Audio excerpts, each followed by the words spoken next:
La Sociedad Española de Radiodifusión presenta... Ser. ¡Viva la radio! Podcast. Siempre. En la cadena Ser, Hora 25. Aimar Bretos. Y hoy desplegamos a esta hora la mesa del análisis de Hora 25 con Jesús Maraña, director editorial de Infolibre. Buenas noches, Jesús. Hola, buenas noches. Fernando Garea, adjunto al director del Español. Garea, ¿cómo estás? Hola, buenas noches. E Isabel Morillo, directora del Correo de Andalucía. Buenas noches, Morillo. Feliz Día de Andalucía. Feliz Día de Andalucía a todos y muy buenas noches. ¿Qué tal estas primeras 48 horas tras el relanzamiento de esta nueva etapa del Correo de Andalucía? Pues muy bien, pero esto es muy difícil, ¿eh? ¿Qué nos vas a contar? Le vas a hablar a Noé de Chubasco. ¿Qué cosas llevabas meses preparando y han saltado por los aires con el lanzamiento? Pues mira, 4 aperturas que tenía, que estaba yo contentísima, me las han reventado lógicamente porque la competencia, gracias a Dios, también trabaja. Amiga. Pero bueno, aún así he dado buenos temas y tenemos buenos temas en nevera. Por ahora estoy contenta, pero es verdad que hombre, que es un reto complicado, que asumo con mucha ilusión, pero que duermo poco. ¿Estás disfrutando o no? Pues mira, me recuerda esto mucho eso de que tengo que disfrutar, y cuando estoy ya con los pelos tiesos que digo me voy, digo no, tienes que disfrutar, me sereno y sí que estoy disfrutando, sí, en eso estoy madurando, fíjate. Incluso en los momentos de más tensión digo no, disfruta porque esto es una vez en la vida. Y sí, hombre, Garea lo ha vivido, Maraña por supuesto también, pero crear un periódico, parir un periódico es algo muy bonito, ¿eh? ¿Hay algo que aprendierais vosotros, Maraña, Garea, que podáis compartir con Morillo? Cada uno tiene su experiencia y obviamente cada uno va a tener que hacer su camino, pero algo que aprendierais de un lanzamiento de un periódico que podáis compartir. Fernando, dispara tú. Bueno, yo creo que el vivir en una redacción, la ilusión que se genera con un proyecto nuevo, yo creo que yo he tenido la suerte, además de estar en el lanzamiento del Mundo, de Público con Jesús y del Periódico de España. Lo que pasa que mi experiencia, mi trayectoria, mejor dicho, salió mal en ese proyecto, pero sí que lo puse en marcha. Y yo creo que son experiencias únicas. Yo creo que la sensación de compañerismo que se genera, luego ya todo se disparata, pero de momento, de inicio, la ilusión que se produce y las ganas que tiene todo el mundo de hacerlo y de trabajar, yo creo que eso, como bien dice Isabel, es una experiencia única y yo solo le puedo desear suerte y que lo disfrute, aunque sea un tópico, pero es verdad. Sí. Sí, es incomparable. O sea, la experiencia de nacer, ¿no? De parir un periódico nuevo, un medio nuevo, es incomparable a nada, ¿no? Y yo, por decir algo que creo que hemos compartido todos en distintas experiencias, es eso que además, aunque lo aprendas, siempre se olvida y no lo practicas, que es saber que al día siguiente, era antes, ahora yo creo que es en cuestión de horas, ya se ha olvidado lo que ha ocurrido. Decía un compañero mío, Eso consuela. Rafa Méndez, decía, esto es la piedra de Sísifo. Cada día tienes que levantarla otra vez hasta la montaña. Sí. Así llevamos algunos 11 años con el mismo proyecto. Con la puta pico con la piedra. Sí. Pero también es una ventaja aprender que todo se olvida, para bien y para mal, pero de todo se aprende, ¿no? Morillo, ¿qué se va a encontrar el lector en esta nueva etapa del Correo de Andalucía? Pues mira, la verdad que no me gusta mucho predicar sobre queremos hacer buen periodismo sin trincheras, honesto, riguroso. Yo soy muy partidaria, ya lo sabéis, del ir, ver y contar. Las redacciones no se está calentando en la silla, no se está calentando la silla, que está en la calle. Pero cuando lo dicen muchas veces parece que está soltando un pregón y yo ya lo que tengo ganas es que la gente vea que de verdad estamos aplicando estos principios cada día al planificar las noticias, al pensar los temas que llevamos, si de verdad interesan, si no dejarte arrastrar por la burbuja en la que muchas veces estamos todos metidos. Yo la primera, sin duda, sino pararte un poquito a pensar, ¿de verdad el que está en la calle quiere saber esto o le interesará otra cosa? Y bueno, y como ha dicho Fernando, yo tengo una redacción muy jovencita, con una media de edad de 32 años, y la ilusión, las ganas, ese sentimiento compartido de que estamos enfrentando un reto difícil, pero que es algo único. Todo eso se contagia y mejora mucho todo, los textos, los titulares, porque en todo hay esa chispita de ilusión, ese corazón latiendo rápido, como yo digo, que es que se nota, lees el texto y dices tú, lo estás viviendo con pasión. Eso es muy bonito, muy bonito. Pues venga, os leemos y os vigilamos de cerca, Morillo. Lo que hay que pinchar todos los días es muchas noticias. Primero al País y luego al Correo de Andalucía, ¿eh? ¿Te parece? Que yo meta ahí mi cuñita. A todos, nos leéis a todos, que os vaya a leer. A cadenaser.com y a todos. Todo. Adelante a por ello, Isabel. Bueno, venga, adelantamos hoy a esta hora la mesa del análisis, porque a las 10:30, 9:30 en Canarias vamos a ofrecerles aquí en Hora 25 un viaje en la memoria histórica que creo que les va a gustar, les va incluso a emocionar. El caso de Salvador Puig-Antich, de cuya salvaje ejecución con garrote vil se cumplen 50 años. Puig-Antich, por cierto, que compartió cárcel en los últimos días de su vida con un miembro de este programa, con Xavi Vidal-Folk. Vivimos los 3 últimos meses de su vida bajo el mismo techo. La prisión modelo de Barcelona estaba lleno de presos políticos. Estaban más de un centenar de los detenidos de la Asamblea de Cataluña, que era el órgano coordinador de toda la oposición democrática. Estábamos los que nos habíamos ido a manifestar en favor de los sindicalistas Marcelino Camacho y compañía del proceso 1001. Fueron unas navidades tristes porque además se olía su próximo desenlace, y la sensación de impotencia y la sensación de la frialdad de la pena de muerte. El Estado de la dictadura le mató a sangre fría y de una forma brutal y terrible. El preso de la celda 443, el caso de Salvador Puig-Antich, esta noche en Hora 25 a las 10:30, 9:30 en Canarias. Antes, la crónica de este miércoles, que pasa por los mensajes que ha ido dejando, ha ido deslizando José Luis Ábalos en su tournée mediática de hoy, que ha sido intensa. Siempre tenemos una responsabilidad en eso. Tampoco hay que decir, yo de lo que elijo o selecciono no tengo responsabilidad. Es que es absurdo. ¿Cómo no la vas a tener? Siempre la tienes. Ahora, hay que también conocer los límites. Si a ti te prepara una persona que te dan todas las garantías, pues oye, también quien te lo propone y te merece todas las garantías, pues indagas menos. Era un compañero de Navarra y venía bien acreditado. Yo no... ¿Por quién? Bueno, pues en ese momento por los compañeros de Navarra. Quiero decir que... Compañeros de Navarra, Santos. Que yo buscaba... Sí, pero es que Santos está igual que yo. Estamos en la misma situación. Esto ha dicho Ábalos en Onda Cero, a la misma hora en la que en el Congreso el líder del PP, Alberto Núñez Feijóo, acusaba al presidente del gobierno, Pedro Sánchez, de haber conocido y tapado el escándalo que ha terminado estallando con el caso Koldo. Acusación de Feijóo a Sánchez sin pruebas que haya mostrado o que haya detallado. David Junquera. El PP quiso convertir el caso Koldo en el caso Ábalos y ahora quiere transformarlo en el caso Sánchez. Señor Sánchez, sin rodeos.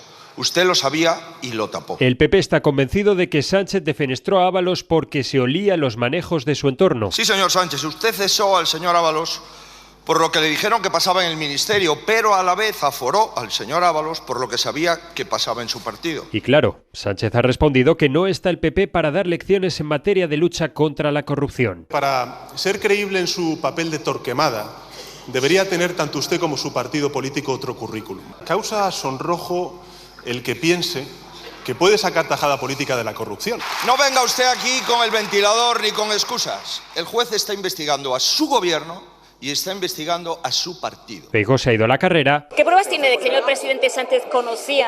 Ha quedado claro, lo sabía y lo tapó. Pero el ventilador ha estado en marcha ya toda la sesión. El PP lo ha usado para esparcir dudas sobre el caso Koldo. Nos dijeron en aquel momento que de la pandemia saldríamos más fuertes. Lo que no nos dijeron, señor Bolaños, es que algunos socialistas saldrían más ricos. Un gobierno en el que anida una trama de corrupción que sacó tajada en lo peor de la pandemia. Y el señor Sánchez lo sabía. Y el PSOE para recordar pasadas corruptelas populares. Eduardo Zaplana, Matas, Rodrigo Rato, en la cárcel. Ha habido dirigentes del Partido Popular que han robado a manos llenas. Una organización criminal es aquella que cuando se detecta un caso de corrupción en su seno, en lugar de poner las pruebas a disposición de la justicia, las rompe a martillazos. Precisamente los populares han pedido la comparecencia urgente de Bolaños y Puente, además de otras 31 iniciativas parlamentarias relacionadas con el caso. Tendremos tiempo a partir de las 10 para profundizar en este asunto, pero quiero escuchar un primer análisis de cada uno de vosotros, Maraña, Morillo, Garea, sobre la estrategia de Ábalos, la respuesta del PSOE, este ataque del PP acusando al presidente del gobierno de conocer y tapar la corrupción. Morillo, empiezo por ti. Bueno, yo creo que la estrategia de Ábalos es clara, ¿no? Yo creo que civilinamente alguien que hoy se pasea por todos los medios de comunicación o por casi todos los medios de comunicación a decir cosas como que a Koldo García lo trajo el secretario de organización del PSOE de Navarra, el señor Santos Cerdán, y que están los dos en el mismo plano, o decir que bueno, yo no voy a traicionar a mi partido, voy a votar con mi partido, pero no sé muy bien cómo me han dicho que tengo que dejar el acta, en fin. No ha sido agresivo, pero sí ha sido civilino, y los recaditos que ha dejado son para que el PSOE tome nota, y a mí me parece que el PSOE tiene motivos para estar inquieto, no porque Ábalos pueda tirar de ninguna manta ni nada de eso, de verdad, no creo que no sé, la investigación puede avanzar mucho, pero hasta donde sabemos, no creo que el temor del PSOE sea que se vaya a destapar una acción que afecta al presidente del gobierno, ni nada de esto que insinúa el PP, sin pruebas por otra parte.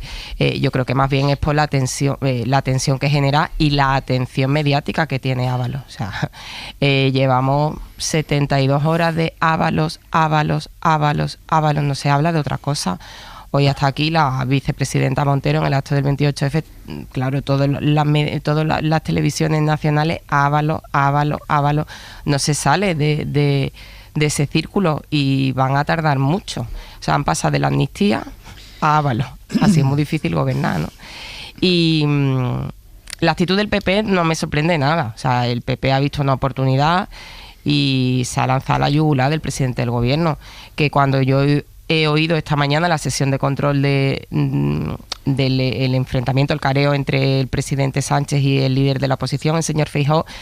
A mí me ha quedado claro que el PSOE no tenía otra salida que pedirle a Ábalos que dejara el acta y que se retirara o diera un paso a un lado. O sea, ha sido duro el ataque del PP, pero por lo menos el presidente tenía argumentos para responder: somos implacables, combatimos la corrupción, caiga quien caiga. Bueno, pues al final era lo único que tenía, ¿no? Es decir, ha saltado esto y hemos visto una responsabilidad política que no de ninguna otra manera. Si no hubieran pedido a Ábalos que se fuera, ¿cómo hubiera enfrentado hoy Sánchez esa pregunta de Feijóo, que luego se ha repetido, se reproduce con otros ministros y con otros diputados de la oposición, ¿no?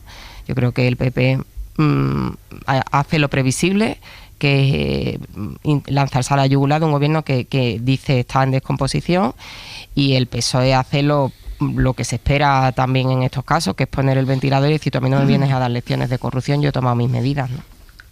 Darío.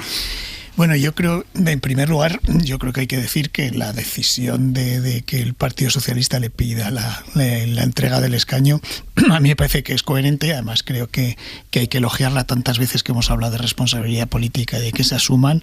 Yo creo que está muy bien que se haga, y además creo que es un paso que está muy bien por parte de Pedro Sánchez. Luego se puede profundizar en segunda derivada, si algunas cosas se han hecho suficientemente bien, si lo del ultimados, etcétera, pero insisto, eso sería la segunda derivada. Luego, respecto a lo que nos preguntabas de lo que ha hecho hoy el Partido Socialista y Ábalos, yo creo que el Partido Socialista tiene el derecho de defensa política, y el señor Ábalos tiene también el derecho de defensa personal, digamos, y pública. Yo creo que su recorrido por los medios de comunicación me parece que es lógico, dado que ha tomado la decisión de quedarse en el escaño y defenderse. Yo creo que hace bien no guardar silencio, sino dar la cara y explicar. Insisto, creo que tenía que haber dejado el escaño, pero una vez que no lo ha dejado, creo que tiene derecho a eso. A partir de ahí hay algunas cosas de las que dice curiosas y más que discutibles. Por ejemplo, leo responsabilidad política, teniendo en cuenta que él fue quien subió a la tribuna del Congreso a exigir responsabilidad política en la moción de censura de 2018, y además su discurso de entonces empezó precisamente haciendo referencia a que esa moción de censura se presentaba por responsabilidad política, no penal, porque en ese momento no lo había respecto al presidente del gobierno de entonces, que era Mariano Rajoy. Por ejemplo, es curioso también la implicación que hace de Santos Cerdán. Hay que tener en cuenta que es verdad que Santos Cerdán trajo a Koldo García a Madrid, pero le trajo como chofer, quien le convierte en asesor es Ábalos y le da un tratamiento, un grado distinto al que le correspondía y al que tenía. O, por ejemplo, la suavidad que tiene con Koldo García, yo creo que responde a cosas que todos podemos más o menos imaginar. Y luego la posición del Partido Socialista y en particular de los miembros del gobierno hoy en el Congreso es defensivo, es una estrategia que está en los protocolos de defensa de los partidos, el decir que los demás lo han hecho. A mí no me gustan nada, porque creo que, primero, en el caso del Partido Socialista creo que le dura poco, porque puesto que esto le ha quitado el precinto de la corrupción, el considerar que todo es igual y que ellos mismos utilicen esa táctica, creo que no le favorece nada.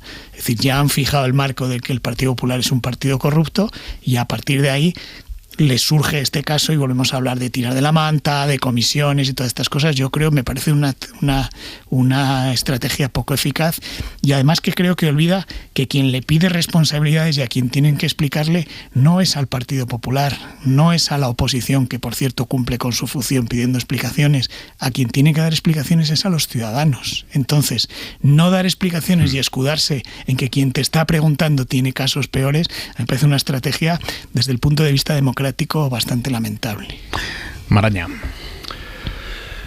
Pues, a ver, enlazando con una parte de lo que comentaba Fernando, todo el recorrido que ha hecho por los medios José Luis Ábalos me parece que confirma que no ha entendido la diferencia entre responsabilidad política y responsabilidades judiciales o penales o como se quieran llamar.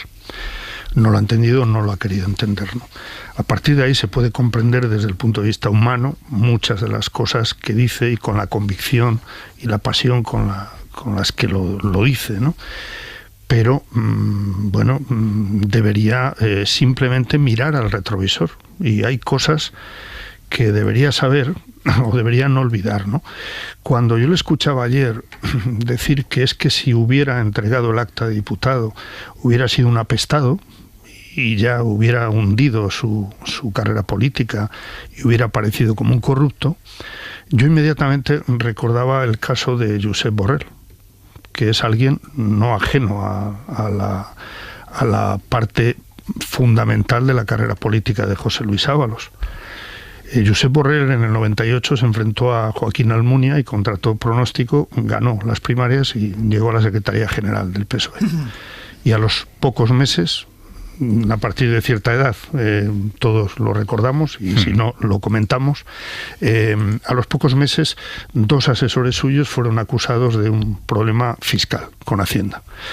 Inmediatamente Josep Borrell dimitió y se fue a casa. Y Ábalos sabe perfectamente que Borrell no se ha convertido en un apestado. Es decir, que volvió a la política en el momento que consideró oportuno o vio las oportunidades de volver, y hoy es el alto representante de la UE o comisario de Exteriores.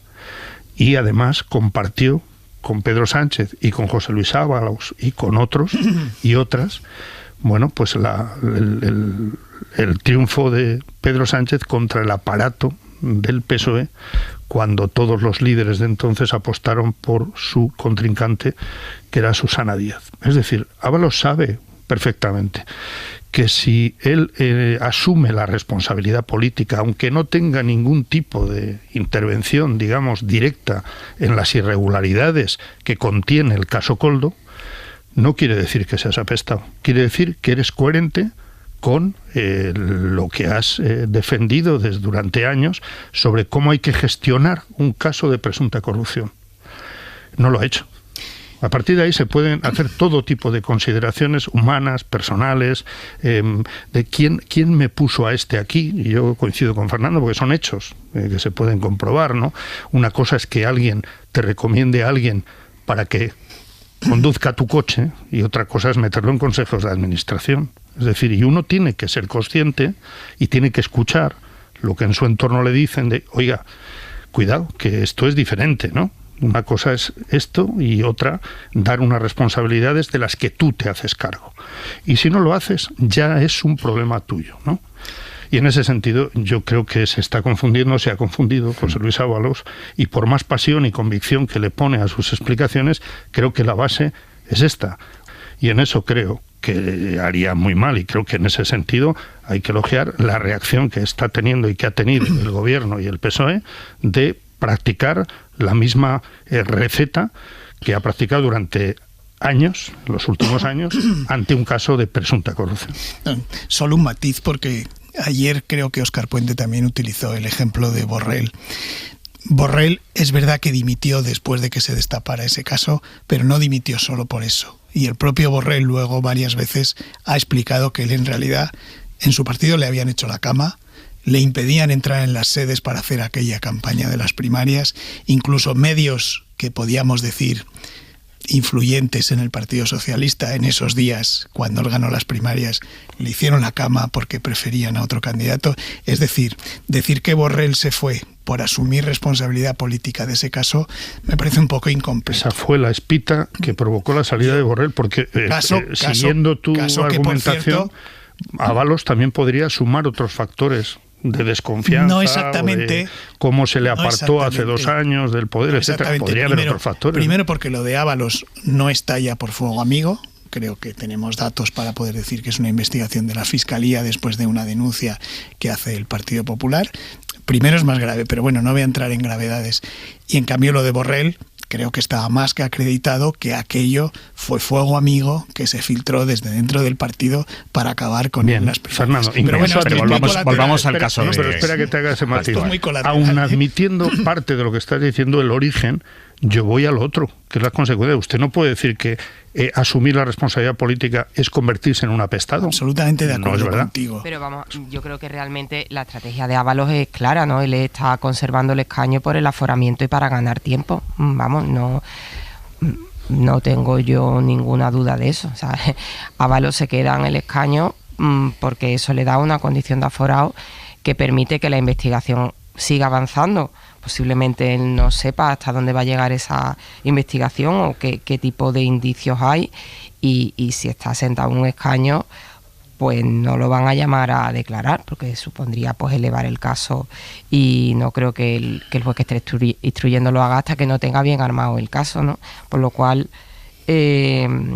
yo pienso que el señor Ábalos lo que está es ganando tiempo, porque no sabe muy bien hasta dónde va a llegar esta instrucción, hasta dónde va a llegar este caso, hasta qué punto ha llegado la actuación presuntamente corrupta de quien ha sido su asesor y su sombra durante muchísimo tiempo. Y me parece que aparte del juego político que él tenga y de los sentimientos que exprese, pues una estrategia hábil de protección, ¿no? Y de supervivencia. Hoy lo que ha hecho el juez ha sido tomar declaración a uno de los empresarios investigados, que es Juan Carlos Cueto. Este señor ha negado que él pagara comisiones para conseguir los contratos públicos de compra de material sanitario. Según el sumario, este Cueto era el corruptor. Era quien pagaba las mordidas millonarias a cambio de esas adjudicaciones, cosa que él niega. Él dice que lo hizo todo al servicio de los españoles, para ayudarles en pandemia. Miguel Ángel Campos. Juan Carlos Cueto ha declarado que actuó por el bien de España. Ha negado el pago de comisiones ilícitas y ha afirmado que el beneficio obtenido por los 53 millones en contratos de mascarillas, un beneficio que asciende a 9,6 millones, se ajusta a mercado. Es la declaración del supuesto corruptor de la trama que ha respondido tan solo a preguntas de su defensa durante su comparecencia, que ha durado alrededor de media hora ante el juez Ismael Moreno. El magistrado de la Audiencia Nacional, a instancias de la Fiscalía, le ha impuesto como medida cautelar la prohibición de abandonar el territorio nacional. Por cierto, que Ismael Moreno ha ordenado el decomiso de un Ferrari Portofino que uno de los conseguidores de la trama, el presidente del Zamora, Víctor de Aldama, tenía arrendado a nombre de una de sus empresas que supuestamente se dedicaba a la ocultación y reparto de comisiones. Un Víctor de Aldama que tenía pase especial en el Ministerio de Transportes, según afirmaron los investigados en las conversaciones intervenidas. Tener pase especial en un ministerio. Tela marinera. Vamos a volver a este asunto a partir de las 10 de la noche, pero entre escándalo y escándalo hay otro asunto que hemos avanzado hoy en la cadena SER y que es de Aurora Boreal siendo perfectamente legal. No tiene nada que ver, esto no es corrupción ni es nada parecido, pero es francamente escandaloso. La Universidad Complutense de Madrid tiene en propiedad un centenar de viviendas en una muy buena zona de la capital de España. Son pisos grandes, estamos hablando de pisos de hasta 250 metros cuadrados, teóricamente destinados a la acción social, pero que desde hace décadas la universidad alquila a precio de ganga y de forma vitalicia a altos cargos de la universidad.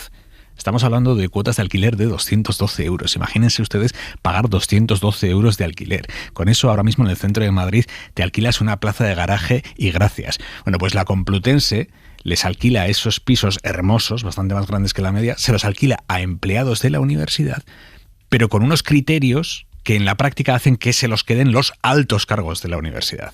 Y como digo, de forma vitalicia, ellos y sus parejas. Javier Alonso, buenas noches. ¿Qué tal? Aimar, tal es la ganga que 6 de los 33 inquilinos actuales llevan viviendo allí desde los años 70. Son viviendas de entre 109 y 250 metros cuadrados en un complejo ajardinado y vallado junto al pabellón de gobierno de la universidad. Las rentas van desde 52 euros al mes a esos 212 como máximo que mencionabas y sin subidas al menos en los últimos 5 años. Hay otros 68 pisos en ese complejo que llevan años vacíos. De hecho, el último concurso para acceder a ellos se hizo hace 21 años. Para conseguirlos, el reglamento que está todavía en vigor puntúa si el aspirante tiene familia, su antigüedad, el grado de dedicación y fundamentalmente el rango que ocupa dentro del cuerpo docente. Mientras un rector suma 10 puntos por año de experiencia, un profesor solo 1. Y todo esto sin ningún límite de renta. El actual equipo de gobierno reconoce que no es propio de los tiempos actuales, pero no concreta ningún plan para cambiar esta situación. A la pregunta de por qué no se convocan nuevos concursos, lo que nos responden es que están estudiando formas de rentabilizar ese patrimonio que no concretan. Mientras tanto, en los últimos 5 años la Universidad Complutense ha tenido que invertir en ese complejo más de 615.000 euros para mantenerlo. Información de Javier Alonso, hora 25. José Luis Ábalos se ha recorrido hoy todo el panorama mediático de arriba abajo, enlazando una entrevista con otra, para confirmar en todos los diales y canales que sigue sin comprender que un cargo público tiene una responsabilidad política obvia, ya no solo sobre lo que él hace, sino lo que hacen aquellos a los que él elige, nombra y protege. Sigue tratando de justificar Ábalos con épica de resistencia que le lleva a tomar la decisión que más daño político puede generar al partido que le dio la mayor oportunidad política, pública y laboral de su vida y que ahora le pide que se aparte. Ábalos ha ido entrevista tras entrevista espolvoreando mensajes velados en sus intervenciones y de hecho ha evitado cortar de raíz las especulaciones sobre su sucesor directo como secretario de organización del PSOE, Santos Cerdán, que Ábalos sabe que es la pieza de caza mayor a la que apunta ahora la derecha.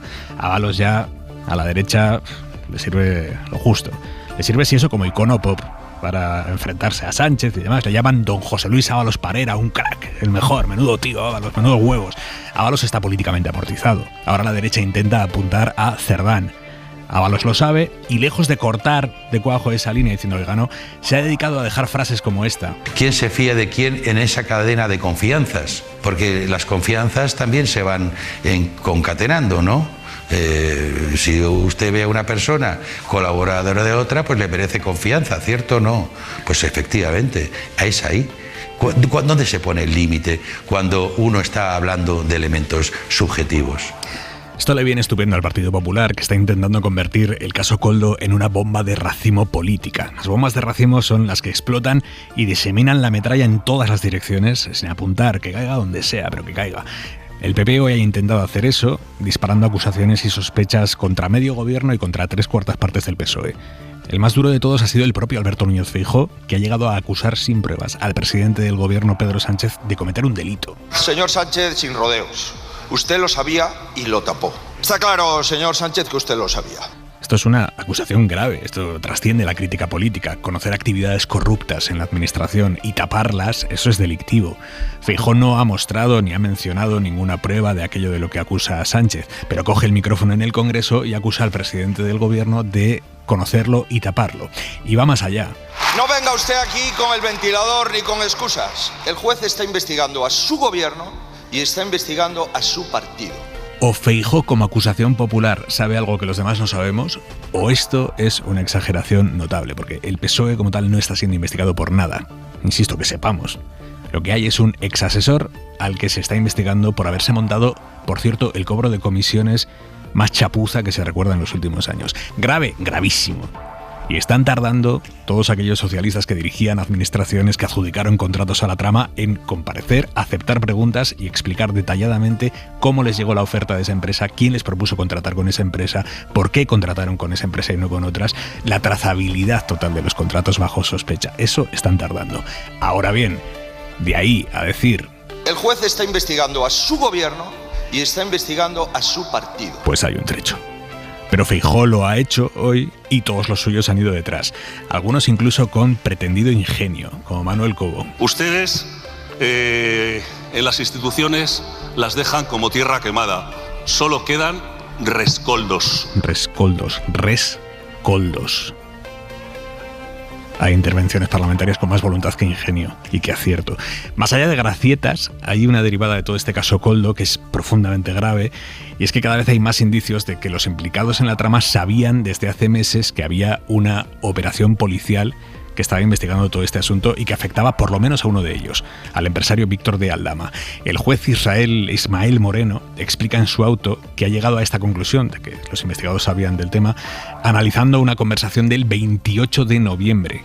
Una conversación entre Koldo Martínez y el supuesto corruptor, el empresario Juan Carlos Cueto. Así que ya no es solo que el titular de un depósito judicial de Murcia llamara a Koldo a principios de febrero y le dijera, le dio el qué o no, y Koldo le contestó, no, lo sabemos todo. O sea, qué están, cómo están, cuándo están. Ahora el juez dice que ya de una conversación de finales de noviembre se deduce que los implicados estaban al tanto de que había una investigación policial. Finales de noviembre, 3 meses antes de las detenciones. Cosa que apesta.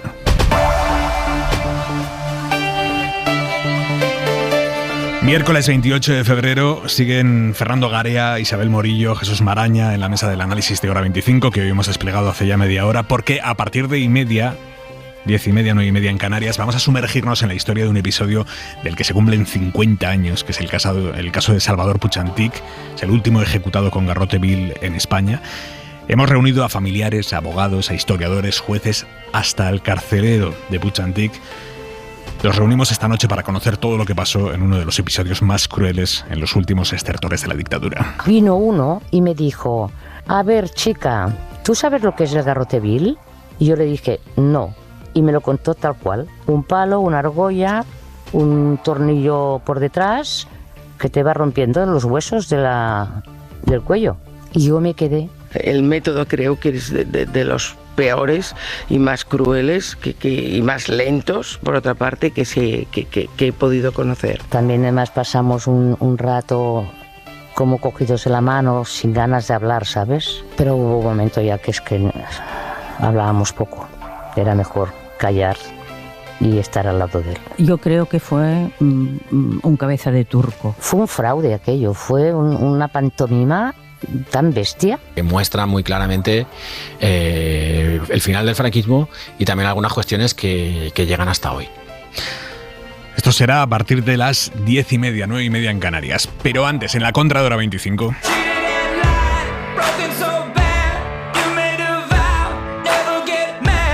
Manuel Javois, buenas noches. ¿Qué tal, Aymar? ¿Cómo estás? El otro día, en la Cena de los Idiotes, tú contaste tu propuesta, una propuesta infalible para terminar con todas las discusiones de pareja, de amistad o de lo que sea. Y es que cuando termines la discusión, en el momento en el que estás ahí, que ya no puedes más, coges y te vayas dando saltitos. Claro, eso desactiva completamente a la otra persona, desactiva la discusión. En aquel momento, en la Cena de los Idiotes, nadie te lo compró. Dijimos, estás loco, ¿cómo vas? Después de discutir te vas a ir dando saltitos. Pero en los últimos días te han empezado a llegar mensajes de oyentes diciendo, oye, que lo he probado, lo de irme dando saltitos después de discutir con mi pareja o lo que sea, y funciona. Y la gente, además de aliviar tensiones con su pareja o con su familia, también está adelgazando, ojo. A mí no me compraron esto en la vida real, tampoco me lo comprasteis vosotros en los Idiotes, pero la semana pasada sí, se me ocurrió revisar correos que tenía pendientes, sobre todo en Instagram, en esto de las solicitudes de mensajes que no ves o ves cada cierto tiempo. Me puse a hacer scroll y a leer de uno en uno los mensajes, y poco a poco me fui levantando de la silla como cuando se alza la bandera, ¿no? En señal de respeto, porque eran mensajes de oyentes de la SER que estaban poniendo en práctica esta medida, personas con vida en pareja o vida en familiar o compañeros de piso que tenían la obligación imperante después de cada bronca de alejarse dando saltitos con los pies juntos. Yo te mandé a ti por mensaje 4 o 5, fueron más, no te mandé más porque tampoco quería que leyeses todo el contenido de los mensajes que en fin, por respetar. Me encantó. Hay uno que te dice, si se te ha ocurrido algo así es porque tienes que ser muy buena persona. Y digo, qué engañada está la gente. ¿No? Bueno, sección de los minutos de radio, que es donde doy mi mejor versión. Pero bueno, no sé, algunos decían cosas que tampoco quería enseñarte, pero se hablaban del contenido de sus discusiones, me refiero, tampoco te los quería tal, pero estaban probando y funcionaba. Yo creo que la revolución todavía está en pañales, quedan cosas que hacer. Pero me decían que funcionaba, que había parejas que se insultaban. Entonces, bueno, la convivencia crea estas cosas. Y al irse del cuarto dando saltos, les resultaba muy difícil mantener el enfado al mismo nivel con que lo tenían cuando estaban discutiendo. Yo voy a aprovechar hoy este momento para desarrollar levemente mi teoría. La imposición es absoluta de esto de los saltitos. O sea, quiero decirte, del mismo modo que tú tienes un hijo y con el hijo riñes, lo castigas, incluso dejas de hablarle, hay un conflicto, pero el hijo lo tienes dentro, nunca dejas de quererlo, pase lo que pase. Pues esto tendría que funcionar de la misma manera. Puede pasar absolutamente de todo en esa casa. Pero si estáis juntos, en ese momento tenéis que desplazaros así. Son desplazamientos cortos, ¿no? Estoy dirigiéndome a la clase media española. A la clase media baja, la clase baja. Pasillo, no estoy hablando de gente que tiene 3 plantas en su casa y salones gigantescos y que va a tener que sudar todo el rato. No, me estoy dirigiendo a esa gente. Yo sé que todo esto es complicado y que a veces no funciona, y que es mejor que no funcione porque, oye, las parejas a veces se rompen y las familias también se rompen y no pasa nada. Pero ver a tu pareja haciendo el ridículo después de una discusión siempre alivia mucho las cosas. De esto sé mucho y no me hace falta saltar. Además, yo tengo la virtud de... Bueno, esta gente me decía que la táctica marchaba, y yo al ver esos mensajes me sentí en una especie de amanecer de la España de los canguros. Y entonces llegué a una conclusión muy inquietante, y es que pensé que si yo alguna vez tengo que acaudillar algo, sería algo tan ridículo como este. Me vi en ese papel y me sentí bien, porque yo históricamente, además, y tú lo sabes que llevas años trabajando conmigo, yo en el ridículo, cuando lo hago, cuando lo fomento, es cuando más he dado lo mejor de mí mismo. Despierta la España de los canguros. Por cierto, mañana en la Cena de los Idiotes vamos a hablar de canguros. El viernes, perdón. Vamos a hablar de canguros. Bien, el viernes vienen a la Cena de los Idiotes, además de ti, viene Pepita Marín, viene Secundela Rosa y viene Rosa Montero. Pues yo allí te voy a contar una historia de canguros. ¿Sí? Vale, sí. Venga, a punto. Adiós, Javois. Chao, beso.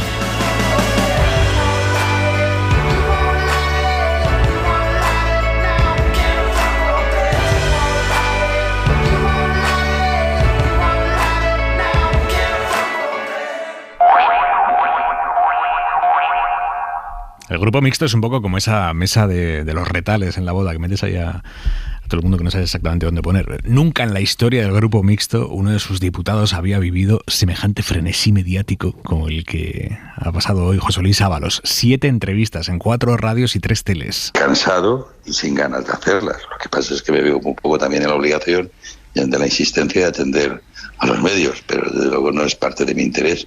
Pero bueno, creo que siempre me he visto en la obligación de atenderlos. O sea, que no tiene interés Ábalos en dar entrevistas, pero no ha hecho otra cosa hoy, insistiendo en que no hay motivos para que deje el acta y deslizando esa pregunta, sino advertencia que escuchábamos, que es ¿dónde se pone el límite de la responsabilidad política? Para quien quiera entender. Isabel Villar. Sí, ha hablado Ábalos de una cadena de confianzas para explicar cómo acabó Koldo García como su asesor y para dejar muy claro que él no empezó esa cadena, que quien le propuso trabajar con García fue Santos Cerdán, el que hoy es secretario de organización del PSOE. Siempre tenemos una responsabilidad en eso. Tampoco hay que decir, yo de lo que elijo selecciono no tengo responsabilidad. Es que es absurdo. ¿Cómo no la vas a tener? Siempre la tienes. Ahora, hay que también conocer los límites. Si a ti te propone una persona que te dan todas las garantías, pues oye, también quien te lo propone y te merece todas las garantías, pues indagas menos. Era un compañero de Navarra y venía bien acreditado por los compañeros de Navarra. Quiero decir que... Compañeros de Navarra, Santos, que yo buscaba... Sí, pero es que Santos está igual que yo. Estamos en la misma situación. Así hablaba en Onda Cero sobre cómo conoció a Koldo García, sobre cómo era trabajar con él. Ha contado en Televisión Española que le empezaron a llegar advertencias sobre su asesor, advertencias de cómo trabajaba, cómo se movía alrededor de Ábalos y que incluso él le hizo también algunas. No, las advertencias, vamos a ver, lo he comentado en alguna otra ocasión, son de todo tipo. El estar demasiado encima cuando él realmente no hacía de seguridad mío. Sin embargo, daba la imagen esa. En fin, en mucha relajación, en algunas... en fin, muy confiado para algunas cuestiones. Yo le he reprendido siempre mucho, no era una persona que efectivamente estuviera muy conocedor del medio en el que se desenvolvía. Y cuando en RACU le han preguntado si nunca desconfió de Koldo García... Siempre hay algo que te llama la atención y yo siempre pedía explicaciones, tengo que decir, siempre. Y se me daban algunas. Otra cosa es que luego, pues... no me ponía a contrastarlas. Lo que tampoco va a hacer es tirar de la manta, porque no hay manta, lo ha dicho en Telecinco. Yo no voy a entrar en ninguna pelea con mi partido, no puedo tirar de manta que no existe la manta. Se asegura que ha recibido muestras de apoyo de militantes, pero que no ha hablado con Pedro Sánchez y promete, en Cataluña Radio, seguir votando con el PSOE, no perjudicar la mayoría de la investidura. Yo no quiero ser un problema de mayoría en el Congreso para el Gobierno. Seguiré las orientaciones de voto del Grupo Socialista. Porque, como ha contado en Antena 3, no quiere venganza. Yo no tengo ningún propósito de venganza, ni de revancha. Yo voy a seguir estimando a mi partido, porque voy a estimar mi trayectoria. Trayectoria afectada ya por el escándalo. Según Ábalos, un banco le acaba de impedir ser avalista en un préstamo por todo esto. Ni los bancos. Ahora se han inventado lo del riesgo reputacional. Es que acabo de tener una experiencia también con eso, que no me ha permitido ni ser avalista. No ya recibir el préstamo, sino ni avalar. Pero a raíz de todo este asunto... Sí, totalmente. Ya concedido, además. Imagino que es lo que ellos llaman riesgo reputacional. Esto último lo ha contado en Onda Cero. Hay estupefacción en el Grupo Socialista por esta estrategia de altísimo perfil mediático por la que ha optado el que fue su secretario de organización el día después de negarse a entregar su acta de diputado. Inma Carretero, buenas noches. ¿Qué tal? Buenas noches. Hoy en el día después la intención de la dirección federal del PSOE ha sido clara. Han intentado rebajar la tensión, han evitado agravar el choque y dicen que José Luis Ábalos está en su derecho de defenderse. Quienes esta mañana han estado con el presidente del Gobierno en el Congreso aseguran que estaba tranquilo y convencido de que ha hecho lo que tenía que hacer. Pero la ronda de entrevistas ha molestado a muchos ya excompañeros de Ábalos en el PSOE, en el Grupo Socialista, porque algunos creen que genera el estado de opinión de que Sánchez está en cierto modo amenazado por lo que pueda decir en el futuro una presencia mediática. Ese temor lo reconocen algunos, sobre todo porque se traslade, dicen, una imagen de debilidad en un momento en el que la prioridad es no contaminar la relación con los socios parlamentarios y consolidar, por tanto, la legislatura. Sobre las declaraciones en las que Ábalos recuerda el vínculo de Koldo García con Santos Cerdán, con el actual secretario de organización del PSOE, explican en Ferraz que no es un secreto, que se le contrató como chofer del partido.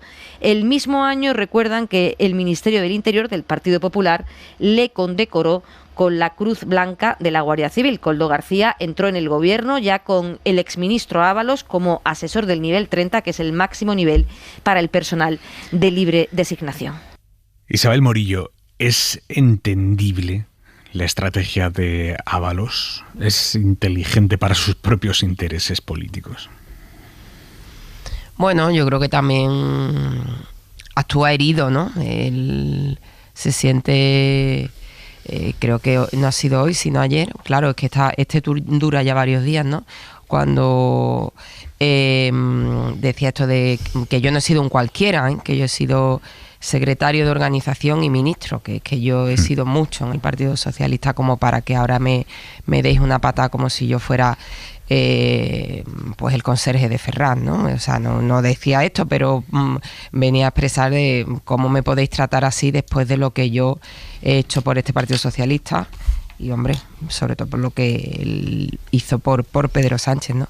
A mí ahora, escuchando la pieza de Villar, ese momento en el que dice había actitudes que me llamaban la atención, pues claro, actitudes que le llamaban la atención de Koldo García.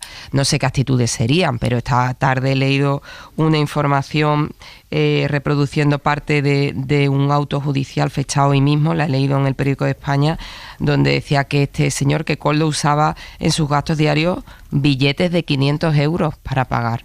Y esto es algo que sabemos que nos han comentado más de una vez, que este señor iba pagando con dinero en metálico cantidades grandes y con billetes grandes, y bueno, como eran rumores y no había pruebas, pues ¿qué vas a decir? Te llama la atención, pero no es una noticia, lógicamente, hasta que no la puedas fundamentar ni probar. Pero es que hoy en este auto judicial el juez destaca que Koldo pagaba, y de hecho pagó en una comida con billetes de 500 euros. O sea, tú tienes al lado a una persona que va con una riñonera sacando billetes, y eso que es una actitud que te llama la atención, no sé.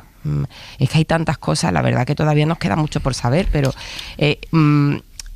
más habla Ábalos, más hilos da para tirar, de verdad. Yo creo que esta sobreexposición mediática al final se le va a volver en contra, porque igualmente dice, yo le reprendía por muchas actitudes porque él no era una persona de este círculo y no se sabía comportar, y, o sea, tú veías, por ejemplo, que tenía actitudes que no eran propias de alguien que acompaña a un ministro, que forma parte de una estructura de un ministerio. Tú le reprendes porque parece que actúa como tu guardaespaldas, cuando él no era eso, sino que era un asesor de tu gabinete, y lo mantienes ahí tanto tiempo, no sé. Garea. Bueno, vaya por delante que creo que es un caso de libro de responsabilidad política y de que tiene que abandonar la política y el escaño, y eso es indudable. Me resulta imposible juzgar si su estrategia es buena o no, porque supongo que él lo habrá pensado, habrá hablado en su caso con el abogado, con quien sea, y por eso lo hace. Pero respecto a que tenga esa presencia sin entrar en el fondo, yo creo que una buena forma de analizarlo es poner lo contrario. Es decir, si Ábalos se hubiera callado, estaríamos diciendo, mira, se esconde y no da la cara. Luego supongo que es humano esto de que quiera explicarlo respecto al estupor de los diputados socialistas, que no tengo ninguna duda porque es así, y que esperaban. Quiero decir, que esperaban que si iba a meter en su casa se iba a dar por zanjado el tema y que no iba a haber absolutamente nada. Pues una vez que él se atrinchera en el grupo mixto, tienen que saber que él va a seguir, y que además este tema va a seguir siendo un dolor de cabeza para el gobierno y para el Partido Socialista, no solo por lo que vaya saliendo en el sumario, sino también por las cosas que pueda decir Ábalos. Luego hay muchas cosas de las que dice que son más que discutibles. Primero, el no entender la responsabilidad política. Segundo, dice que su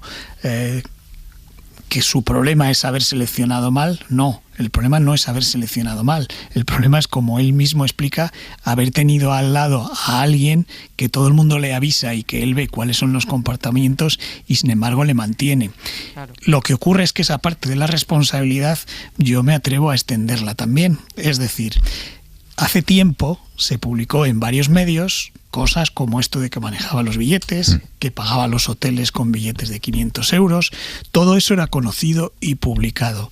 Ábalos respaldó a Koldo García y presionó a medios para que no se publicaran. Pero no se conoce ninguna reacción por parte de sus compañeros de gobierno y quien le mandaba a él para cortar eso de raíz, que insisto, se había publicado, luego lo conocían perfectamente.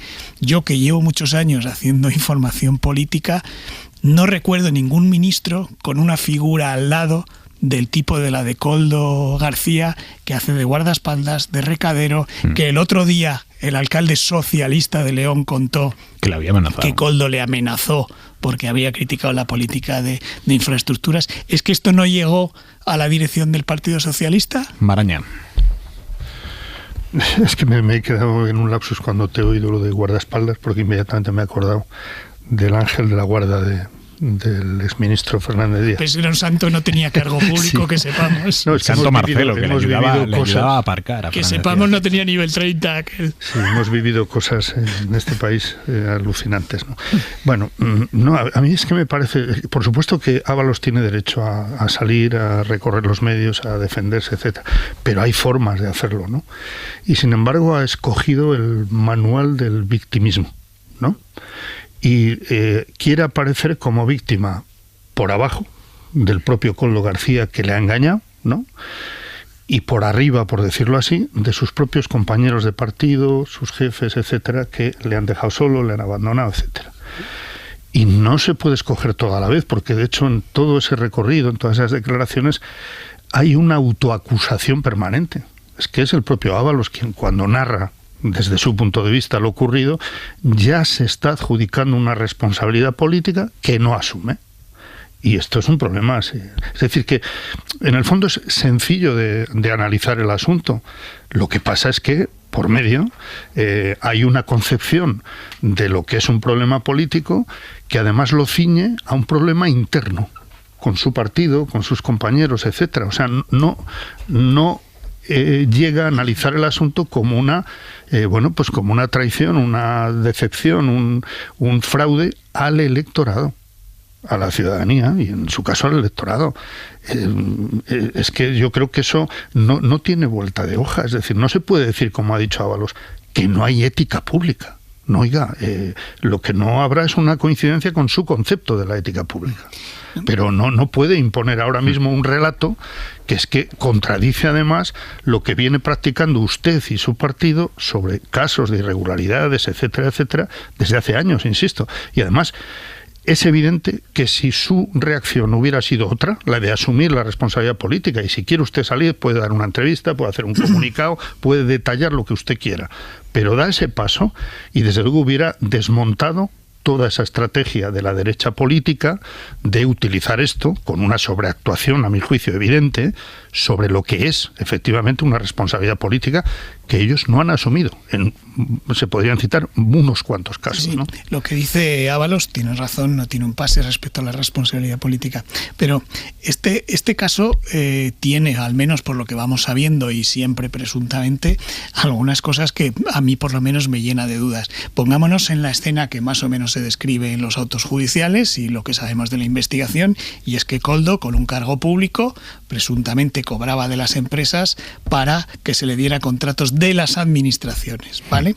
Eso quiere decir, según ese relato, que Koldo llamaba al gobierno de Baleares, al gobierno de Canarias, al Ministerio del Interior, a ENA, a DIF y a Puertos, para que se contratara a esas empresas. Y de todo ese de la administración no hubo nadie que dijera, oiga, ¿qué hace este señor llamando para que contratemos a esta empresa? Una de dos, o no era él el que llamaba, que es una posibilidad, claro, o muchos dijeron, pues es normal que Koldo García, aquel que nos hacía la seguridad en Navarra y que era el chofer y el que vigilaba los avales, resulta que es ahora el que hace las contrataciones en gobiernos autonómicos y en el gobierno. Es muy raro intelectualmente. Hay otra opción. Que tú seas una administración que estaba desesperada por conseguir mascarillas y que llamara a quien te llamara en ese momento, ofreciéndote un contacto con unas mascarillas, tú dijeras, pues pero no hay nadie que le chirriara y se le encendiera la luz de alarma de eso. E insisto, también cuando se publicó que este hombre manejaba billetes y que nadie hizo nada. Morillo. A mí eso me sorprende mucho. Esa pregunta que ha lanzado Garea me la llevo haciendo yo muchos días. Es verdad que el momento era de emergencia, que estaban desesperados, que se compraban, que se robaban las mascarillas de una comunidad a otra a pie de avión, que hemos visto de todo. Todo eso es cierto. Pero viendo a este señor, a Koldo García, a 1 kilómetro, ya tú tienes ciertas dudas, ¿no? Sobre su... Quiero decir, a ti te dicen, contrata con quien te está recomendando Koldo. Koldo te llama y te dice, contrata a nadie más del Ministerio Superior. Oye, me ha llamado tu asesor y me ha recomendado esto. Lo tienes controlado, voy con esto. No, tú te lanzas a lo que te diga un señor, repito, que es Koldo García, del que todos de verdad, después cuando se da la vuelta, decían qué peligro tiene este señor al lado todo el día del ministro Ábalos. A mí esa pregunta yo me la he hecho muchas veces, porque será que yo soy muy desconfiado, pues no me he visto en una situación de esa emergencia.